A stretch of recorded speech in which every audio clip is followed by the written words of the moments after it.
Glórias a Deus. Obrigado, querido. Nós temos falado nos domingos pela manhã, meus amados irmãos, sobre os 5 solas, né?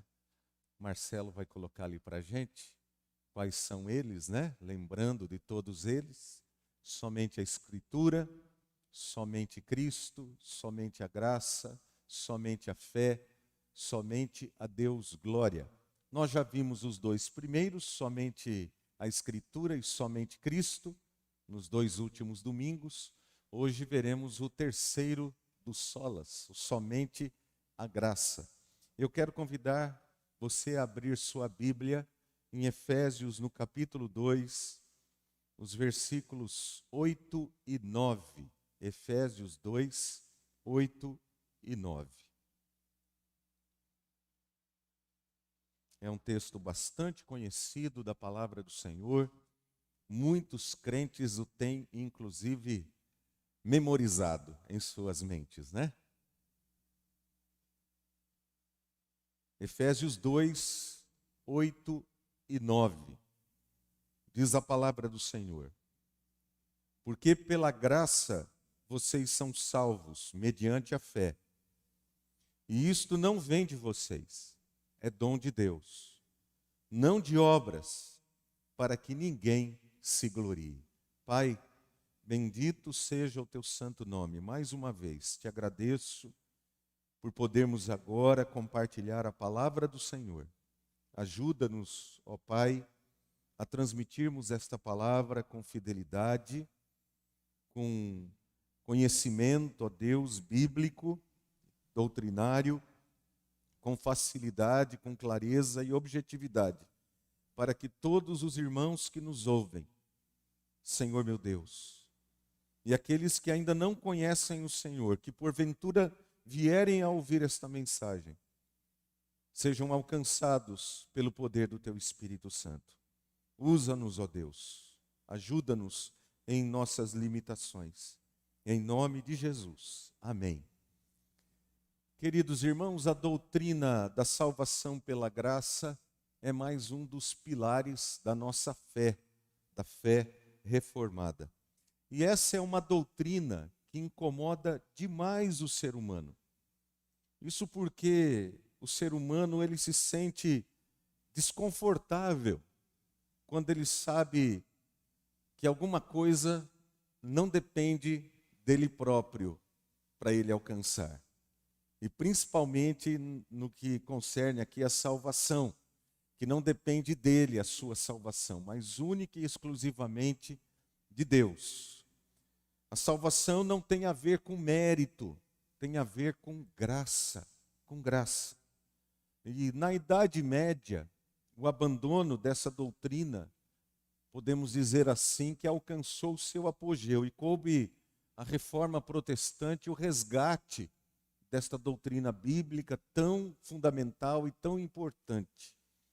Lá no na carta de Paulo aos Coríntios, na segunda carta, no capítulo 11, versículo 3, o apóstolo Paulo faz um alerta muito importante à igreja.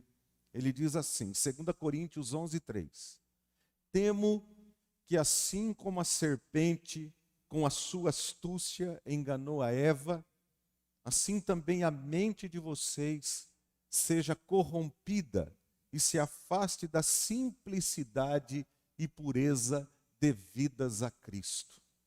Esse era um temor de Paulo já naqueles dias, que estavam tão próximos ali do evento Cristo, né? Do nascimento da igreja, do início ali da pregação do Evangelho.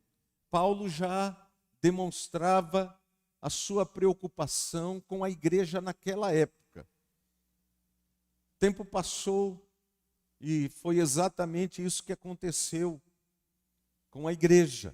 A igreja, ela se afastou do Evangelho. Ela se afastou dos ensinos de Jesus e começou a adotar práticas estranhas ao Evangelho.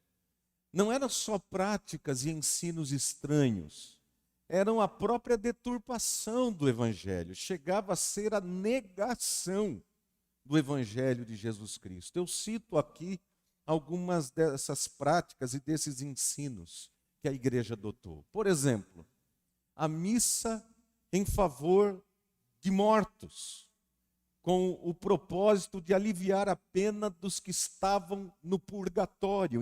Inventaram uma doutrina que não tinha base bíblica nenhuma, chamada doutrina do purgatório, para onde as almas iriam, as almas daqueles que não tinham pago ainda todos os seus pecados, iriam para lá e ali ficariam até que pudessem ter os seus pecados pagos, então entrariam no céu, na presença do Senhor. Então realizavam missas em favor desses mortos, que estariam, segundo essa doutrina, no purgatório. Outra questão foi a sofisticação da Santa Ceia, com introdução de rituais, de objetos, de ideias que pudessem conferir alguma bênção especial para as pessoas que participassem da Eucaristia, no caso aqui, né? Era um verdadeiro sincretismo, uma mistura de elementos da fé cristã com práticas de crenças pagãs, de religiões pagãs, que levavam ao erro, ao engano, à superstição, e isso descaracterizava completamente o cristianismo, a fé cristã. A igreja passou a fazer distinção entre aquilo que eles chamavam de pecados maiores, que seriam os pecados mortais, e os pecados menores, que eles chamavam de veniais. Então, os pecados mortais e os pecados veniais. Os pecados mortais, alguns exemplos seriam matar, roubar, adulterar, apostatar da fé, praticar feitiçaria, coisas dessa natureza. E pecados veniais ou pecados menores, os pecadinhos, né? Conforme a gente costuma aí dizer, as pessoas, né, costumam dizer, seriam falso testemunho, rancor, rixa, ira, fraude, pequenas desonestidades. Seriam essas diferenças que eles faziam entre pecados. É importante lembrar aqui que isso não tem base bíblica. Não tem base bíblica. Com o passar do tempo, adquiriu-se a ideia de que o próprio cristão ele poderia alcançar o perdão dos pecados menores, dos pecados veniais, por meio da confissão pública ou particular. Ele podia fazer isso. Eu já contei aqui essa história, mas eu me lembro bem de um colega, tinha um dia lá, não sei muito bem que dia era esse, mas eu me lembro muito bem disso, talvez a sexta-feira chamada Santa, ou Corpus Christi, eu não lembro muito bem, onde lá na minha cidade, em Mineiros do Tietê, teve um dia de confissão. Todos iam lá para a missa, participavam da missa, e depois tinha o padre e tinham vários sacerdotes que foram naquele dia convidados pelo padre. Eu me lembro até o nome do padre na época, né, que ele fez uma revolução na cidade. E um dos colegas que foi até fazer a sua confissão, ele chegou, nós estávamos à praça, aquele grupo de amigos todos ali, sentado ali, ele chegou e ele falou assim: já estou livre, já estou limpinho, confessei todos os meus pecados, não tenho mais nenhum pecado, posso começar tudo outra vez. Era mais ou menos essa a ideia, né? Também, o cristão, de acordo com essas ideias, ele poderia alcançar perdão através da prática de boas obras, dando esmolas, fazendo jejuns, orações específicas.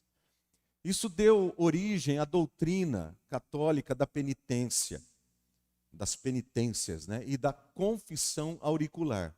E o sacrifício de Jesus Cristo, ele ficava reservado para os pecados mais graves. Mas surgiu um outro problema. Porque com o passar do tempo, as pessoas que confessavam seus pecados, elas continuavam cometendo pecado. Não tinha como. Elas continuavam cometendo pecado. E as penitências, elas não podiam ser completamente cumpridas nesta vida. Era essa a ideia. O déficit, então, que ficava, deveria ser pago no porvir, por meio do sofrimento lá no purgatório, como a gente colocou aqui. Então a pessoa teria que passar por lá, para aliviar as penas. Daí, no século XI, estabeleceu-se o seguinte, olha só, se a pessoa ela cumprisse certas condições estabelecidas pela igreja, como, por exemplo, participar da guerra contra os mouros, participar de uma cruzada, ou pagar para que alguém participasse no lugar dela, ela poderia obter perdão parcial ou total dos seus pecados. Aí entra a questão das famosas indulgências. E com isso ela reduziria ou eliminaria a penitência que ela teria que pagar. As indulgências, elas foram ganhando cada vez mais força junto aos líderes da igreja. E era uma importante fonte de renda para a igreja. O maior comerciante de indulgências foi chamado, o nome dele era Tetzel, né? Era o sobrenome dele, Tetzel. E ele tinha o seguinte conceito, servia até como marketing, né? Naquela época. Logo que uma moeda no cofre cai, a alma do purgatório sai. Olha só. Logo que uma moeda no cofre cai, a alma do purgatório sai. E esse erro, queridos irmãos, daquela época, lá na Idade Média, da comercialização da fé, infelizmente, não ficou reservado para as épocas medievais. Ele está presente hoje e está presente entre os próprios evangélicos. Nós podemos ver muito bem isso na deturpação em relação ao ensino dos dízimos e ofertas. É uma deturpação desse ensino dentro das igrejas evangélicas, onde o cristão ele é orientado a dar cada vez mais com o propósito de receber cada vez mais bênçãos de Deus. Quanto maior for o seu dízimo, maior for a sua oferta, maiores serão as bênçãos que você vai receber de Deus. Os católicos medievais, eles vendiam perdão. E muitos evangélicos modernos vendem bênçãos terrenas. Existe uma diferença. Mas apesar dessa diferença, o princípio é o mesmo. Os benefícios concedidos por Deus em troca do dinheiro dado à igreja. Você dá dinheiro à igreja que você vai receber bênçãos em troca. A ambos os grupos, a teologia reformada, ela vai ensinar somente a graça. Não há salvação de outra maneira, a não ser pela graça de Deus em Cristo Jesus.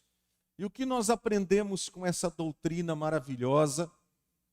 Somente a graça, conforme podemos ver na Bíblia, conforme vemos aqui no texto de Efésios. Eu li apenas os versículos 8 e 9, mas você pode ler, e a maioria dos irmãos conhecem, os versículos de 1 a 10 também. De acordo com o ensino da palavra de Deus, o ser humano, ele precisa de salvação. Ele precisa ser salvo. Ele precisa disso, porque de acordo com a Bíblia Sagrada, o ser humano, ele está morto em seus delitos e pecados.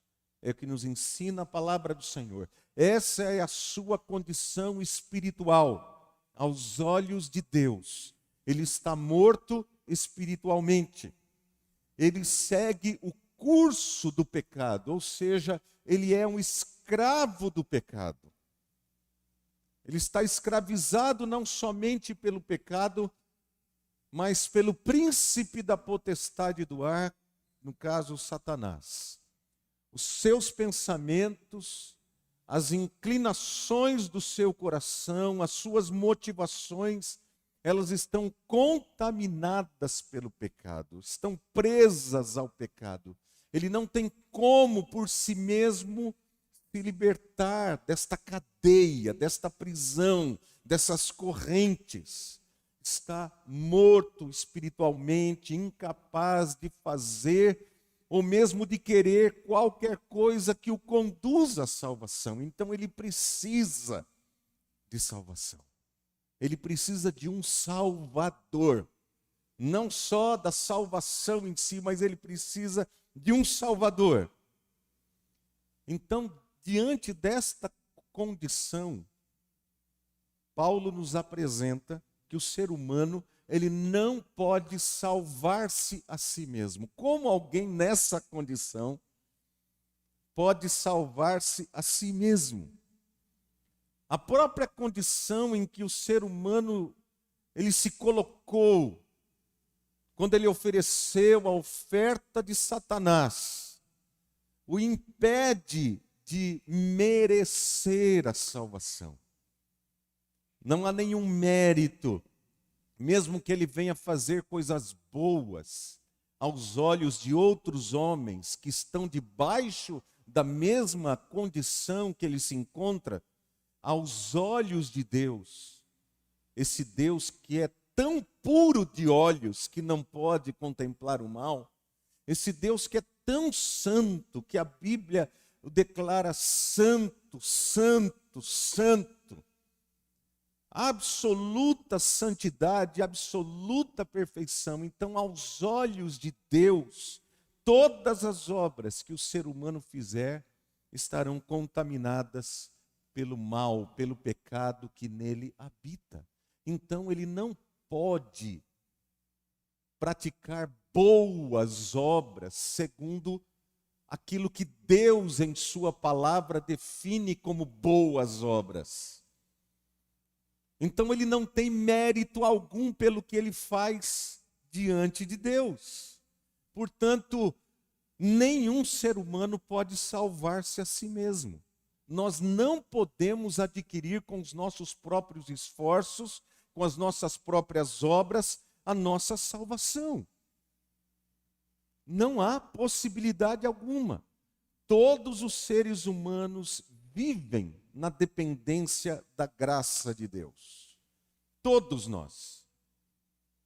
Por um lado, temos aquilo que chamamos de graça comum, que é um favor comum de Deus a todos os seres humanos indistintamente. Essa é a graça que Deus nos concede a todos, bênçãos comuns da parte de Deus para vivermos, por exemplo, de maneira civilizada. Mas isso não é mérito, é graça. Todas as vezes que cada ser humano acorda nesse mundo, respira, está vivo fisicamente, mas ainda com a sua comunhão quebrada com Deus, ainda morto espiritualmente, todas as vezes que alguém acorda, é graça de Deus. É graça do Senhor. Deus está concedendo a sua graça.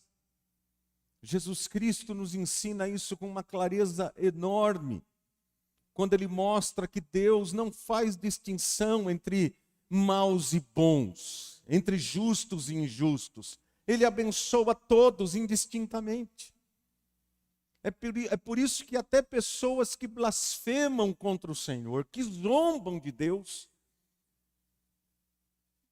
vivem, prosperam, têm saúde. Quando o salmista olhou para isso, lá no Salmo 73, ele quase que entrou em crise.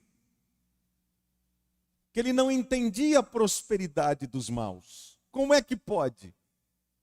Mas isso é graça de Deus. Indistintamente, porque Deus não faz acepção de pessoas nesse sentido. Ele abençoa a todos indistintamente, apesar de todas as nossas falhas, de todas as nossas misérias, de todos os nossos pecados. Pelos méritos, tudo que nós merecíamos é a morte. Pelos méritos, tudo que cada ser humano merece é o castigo eterno.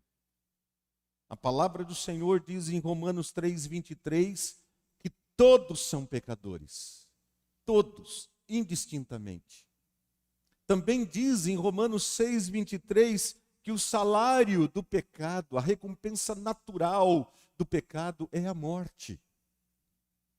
Então, pelos nossos méritos humanos, o que nós de fato mereceremos no final da nossa vida, da nossa jornada aqui, é o castigo eterno. Esse é o mérito. Porque não há ninguém que reconheça de fato a graça maravilhosa do Senhor, a graça especial de Deus, se não for o próprio Deus que o convença pelo poder do seu Espírito Santo. Então, para recebermos vida, para que Deus não nos trate conforme os nossos pecados merecem, Deus precisou disponibilizar um meio de salvação, através de um Salvador. E esta salvação é pela graça, mas isso nós chamamos agora de graça especial. Não é mais uma graça comum, que alcança a todos, mas é uma graça especial de Deus.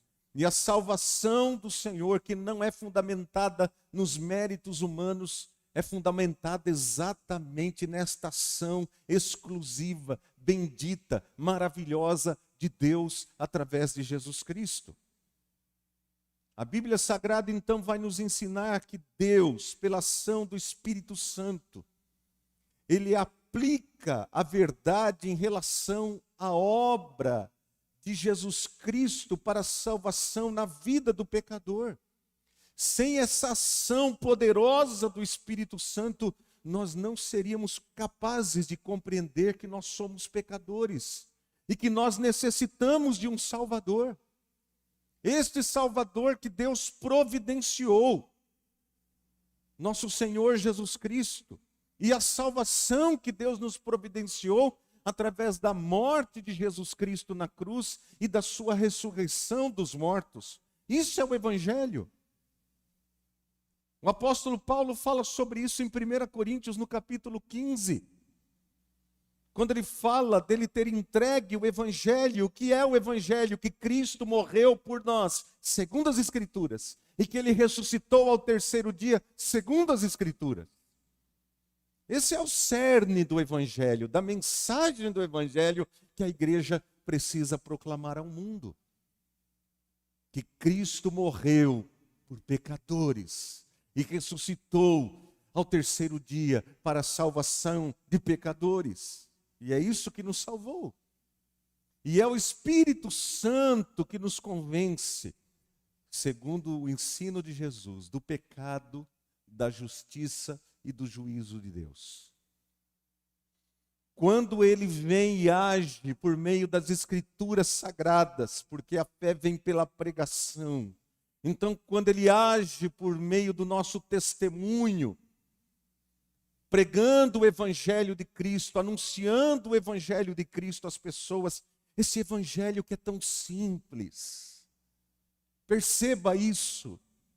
Deus disponibilizou uma semente, e essa semente ela é extremamente simples. Nós não precisamos inventar história.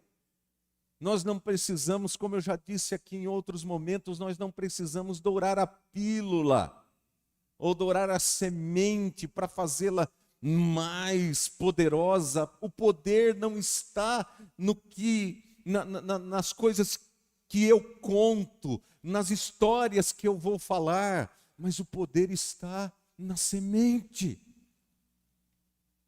Ela é simples, e é isso que Paulo falou: eu temo que vocês se afastem desta simplicidade. Como pode Deus usar algo tão simples, uma mensagem tão simples? Jesus Cristo morreu pelos nossos pecados e Ele ressuscitou ao terceiro dia para salvar pessoas que estão mortas nos seus delitos e pecados, trazendo-as de volta à vida. É exatamente isso.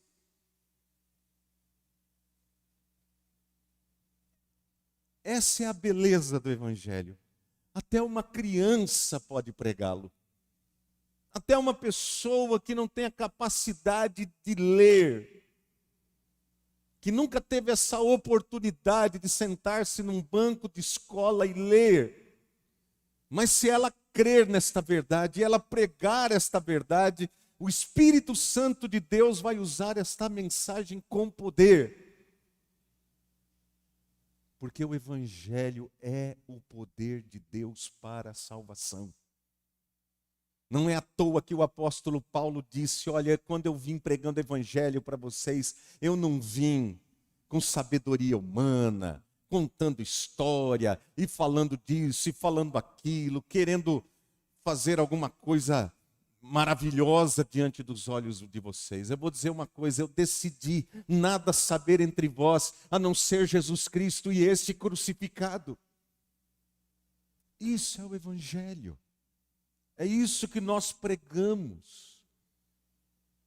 O Evangelho é pura graça de Deus. Então, o Espírito Santo, ele vem, ele convence aquele a quem o Evangelho foi proclamado, ele convence do pecado, da justiça e do juízo de Deus, e ele produz com aquela semente que foi lançada um novo nascimento, um nascimento espiritual. Ele converte o pecador do seu pecado para Deus. Ele faz com que passemos a ver aquilo que não conseguíamos ver, a sentir, a desejar aquilo que não sentíamos e não desejávamos. Meus amados irmãos, a Bíblia nos ensina que Deus nos criou para Ele, para vivermos para a sua glória. Esse é o propósito de termos sido criados por Deus, vivermos para a glória de Deus. Mas o pecado, ele quebrou a nossa comunhão com Deus. E ele nos afastou de Deus. E nós passamos a não mais viver para a glória de Deus, mas para a nossa própria glória. E ele nos colocou em rebelião contra Deus. Deus passou a ser visto não como um amigo, não como um pai, não como alguém que quer o nosso bem, mas como um inimigo, como grande estraga-prazeres. Sua vontade para nós, em nosso estado pecaminoso, não é agradável. Ela até soa estranho aos nossos ouvidos. Nós não conseguimos, fica esquisito a palavra de Deus, a vontade de Deus, isso daí. Para com isso, eu não quero isso. Viver em santidade, viver aí, fazer as coisas certinhas, isso daí não. Soa esquisito. Então, devido ao nosso pecado, devido ao pecado, a nossa natureza, que era boa pela criação, porque quando Deus nos criou, Ele viu o que Ele fez, Ele falou, é muito bom. Mas essa natureza que era boa, ela foi corrompida. E nós não podemos mudá-la de maneira alguma. Nós não temos condições, é que o Evangelho ensina. Então Deus fez por nós o que nós não poderíamos fazer por nós mesmos. Por sua graça, por sua misericórdia, Ele decidiu criar um meio para salvar o pecador, de gerar vida na alma que estava morta pelos seus pecados. A vida espiritual, a nova vida, é um dom de Deus. Olha o versículo 1 de Efésios 2, está escrito, Ele lhes deu vida. Ele lhes deu vida. Foi o Senhor que nos deu vida. E Ele nos deu vida pela graça. Pela graça. Como está aí no versículo de número 5, ele diz, e estando nós mortos em nossas transgressões, nos deu vida. Como? Juntamente com Cristo. Por meio de Jesus Cristo recebemos a vida. Pela obra de Jesus Cristo, Ele nos ressuscitou. Juntamente com Ele, nos ressuscitou. Podemos chamar isso de primeira ressurreição. quando nascemos de novo, da morte para a vida. É a conversa de Jesus com Nicodemos: você precisa nascer de novo. Isso é só o poder do Espírito Santo que pode realizar. Então, versículo 8, é pela graça que vocês são salvos, mediante a fé.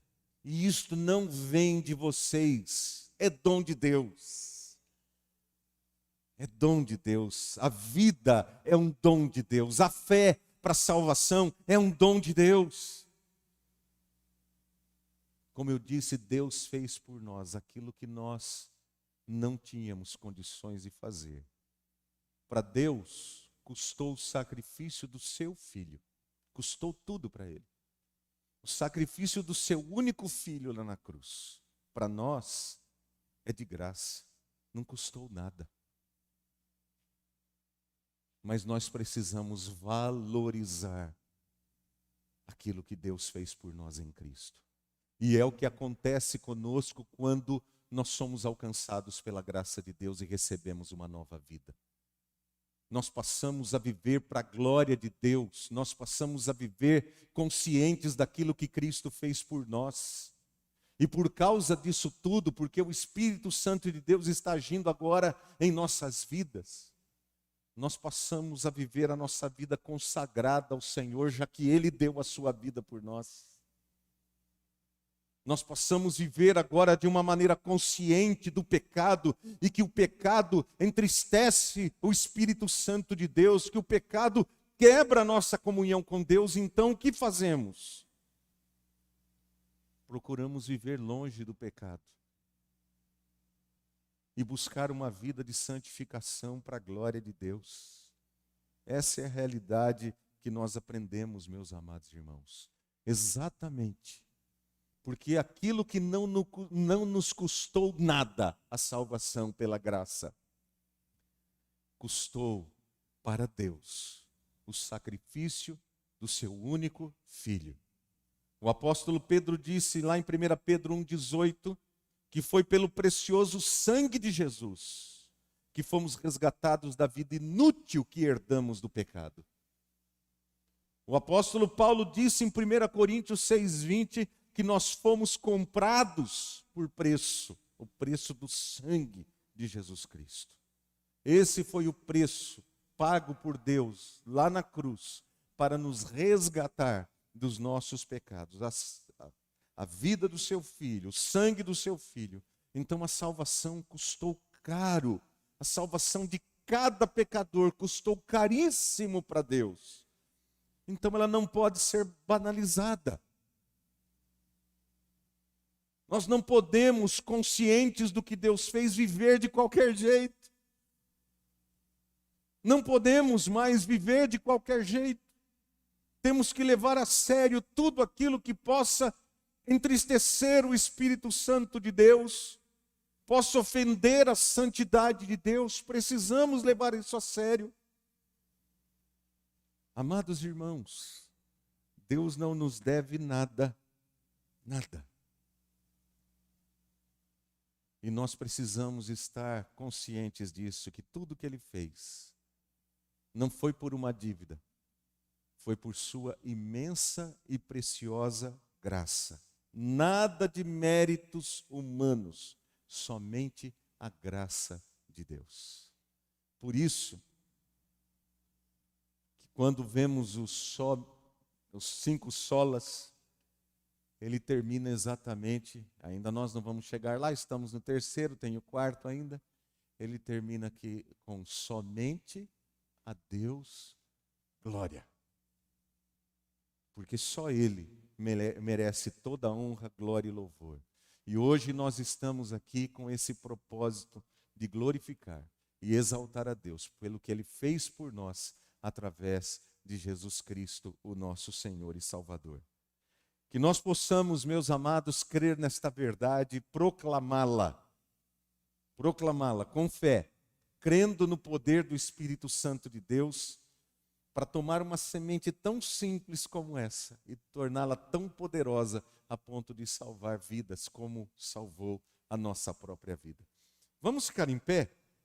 E vamos louvar ao Senhor